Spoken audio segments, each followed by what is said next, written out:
Today we are going to learn how we can plot sea level pressure from the WRF model output by using Python. And before we begin, it is just a recommendation that all of the tutorial and examples are provided in the link specifying here. So you can certainly visit and learn more about for yourself. Okay, yeah, we start our tutorial today. First, we need to import libraries.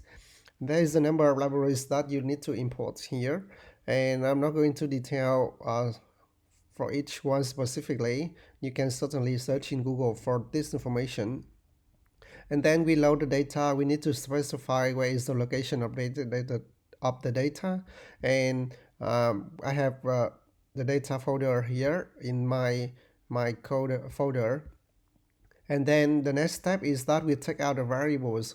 So we need to extract the variables SLP sea level pressure from the WRF output, and we can print the dimension of the sea level pressure by using print SLP dot dims.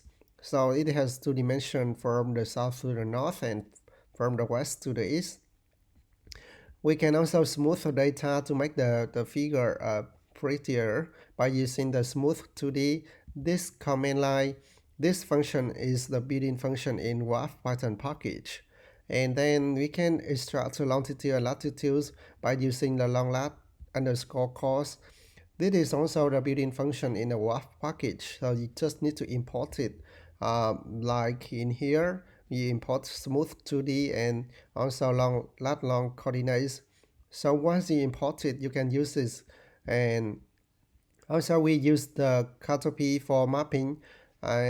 There's two famous mapping is Catopy and base map, but it seems to be like people more and more using Catopy nowadays, recently actually.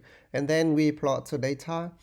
And first we just create a figure by using the matplotlib and projection. This section is just about the borders line. For example, the figure that I'm going to plot is over the Southern Ocean near Australia and New Zealand. Then we can use this one to have a Australia border and coastline. Nothing related to the data from the WRF model output yet. And this is where we can plot the contour. This function is in the matplotlib. You can certainly visit matplotlib to learn more how to plot a contour line by using the contour function. And then after we have a plot, we also need to add a color bar for it. So this is a color bar. It specifies the pressure, sea level pressure from 980 to 1020 hectopascal. And then we can specify the grid line and the title also. And so this is the figure that we have. You can see in the previous tutorial, we talked about the boundary layer heights when we can see the cyclonic motion here. And then it's also, we can see that at the center, the pressure, sea level pressure is really low. And when we get far away from the low, and the pressure increases. Okay, this is all done. Thank you very much for watching, and please feel free to let me know if there is other analysis that you would like me to do, and please subscribe my YouTube channel too. Thank you very much.